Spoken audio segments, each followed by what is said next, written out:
The top McCain staffers who you talked to, did they regret picking Sarah Palin? Did they regret that she was on the ticket? Go ahead.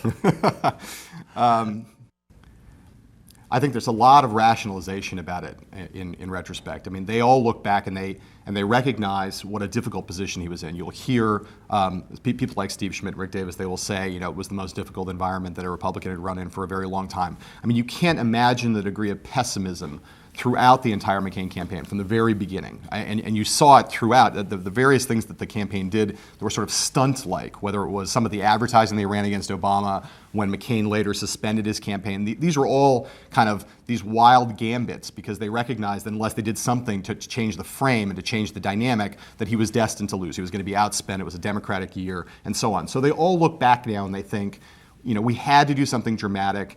Given the information that we had about her at the time, it made sense. It was rational. At the same time, I think there's a profound degree of guilt on the part of the most senior people in the campaign because of the fact that although it made sense at the time, that they regard her as dangerous and bad for the party and would have been someone who was ill-equipped to serve.